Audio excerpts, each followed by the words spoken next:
नमस्कार, मैं निशा। आप देख रहे हैं ITV 24। आज हम बात कर रहे हैं हरियाणा में आगामी होने वाले पंचायत चुनाव के बारे में। जो हरियाणा सरकार ने पंचायती चुनाव को लेके महिलाओं का 50% आरक्षण और BCA का 8% आरक्षण लागू किया है, उसकी क्या प्रक्रिया रहेगी, आज हम इस वीडियो के माध्यम से आपको बता रहे हैं। हरियाणा में आगामी होने वाले पंचायती राज संस्थाओं के चुनाव में पंचायतों को महिलाओं और पुरुषों के बीच बांटने के लिए पंचायतों को नंबर दिए जाने हैं। इसी तरह पंचायत समिति अध्यक्ष और जिला परिषद प्रधान पद के लिए महिलाओं और पुरुषों के बीच बंटवारा होना है। इन पंचायतों, पंचायत समितियों और जिला परिषदों को बांटने के लिए नंबर लगाए जाएंगे। इसके लिए अंग्रेजी वर्णमाला को अपनाया जाएगा। विकास एवं पंचायत विभाग के अतिरिक्त मुख्य सचिव सुधीर राजपाल ने करीब 1 महीना पहले यह प्रस्ताव सरकार के पास भेजा था।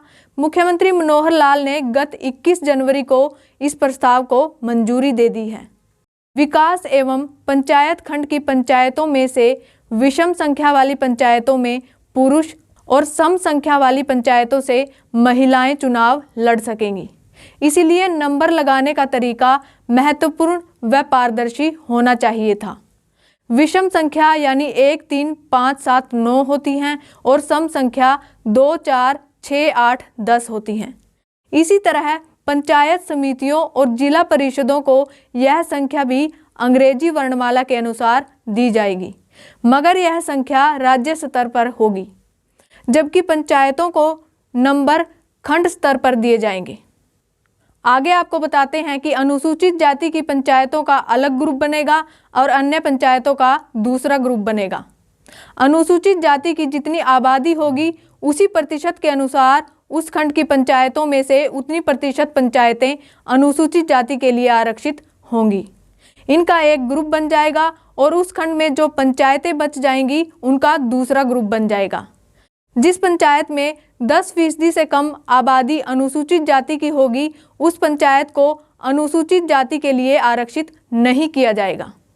उदाहरण के तौर पर अगर किसी खंड में अनुसूचित जाति की कुल आबादी 30% है और खंड में 70 पंचायतें हैं तो 21 पंचायतें अनुसूचित जाति के लिए आरक्षित होंगी। सभी 70 पंचायतों में से उन पंचायतों को बाहर कर दिया जाएगा जिनमें 10% अनुसूचित जाति की आबादी होगी। शेष पंचायतों में सबसे पहले उन पंचायतों को अनुसूचित जाति का ग्रुप बनाने के लिए लिया जाएगा जो 1994 से अब तक एक बार भी आरक्षित नहीं हुई हैं। अगर यह संख्या कम रहती है तो उन पंचायतों को लिया जाएगा जो एक बार आरक्षित हुई हैं। अगर यह संख्या ज़्यादा है तो उनमें से सबसे पहले उन्हें लिया जाएगा जिनमें अनुसूचित जाति की आबादी सबसे ज़्यादा होगी। उदाहरण के तौर पर अगर किसी खंड में कुल 21 पंचायतें आरक्षित होनी हैं और मात्र 11 पंचायतें एक बार भी आरक्षित नहीं हुई हैं तो बची शेष 10 पंचायतों के लिए उन्हें लिया जाएगा जो एक बार आरक्षित हुई हैं। अगर एक बार आरक्षित हो चुकी पंचायतों की संख्या 12 है तो इनमें 10 वे पंचायतें ली जाएंगी जिनमें सबसे ज़्यादा आबादी अनुसूचित जाति की होगी। इस तरह इन 21 पंचायतों को अंग्रेजी वर्णमाला के अनुसार नंबर दिए जाएंगे। इसी तरह अनुसूचित जाति को छोड़ उस खंड में जो पंचायतें बची हैं यानी 49 पंचायतें बची हैं तो उनका दूसरा ग्रुप बनाया जाएगा और इस ग्रुप को भी अंग्रेजी वर्णमाला के अनुसार नंबर लगाए जाएंगे। यही तरीका पंचायत समिति और जिला परिषदों में होगा। आगे आपको बताते हैं कि पिछड़े वर्ग A के लिए आरक्षण किस तरह से होगा। किसी खंड में जितने सरपंच बनने हैं उनके 8% पद पिछड़ी श्रेणी A वर्ग के लिए आरक्षित होंगे।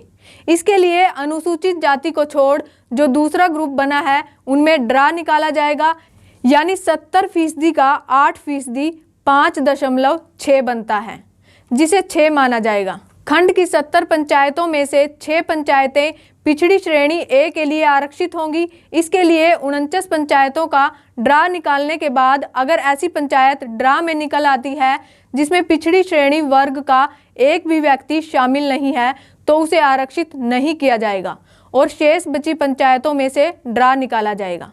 इसी तरह की लेटेस्ट खबरों के लिए बने रहें ITV 24 के साथ।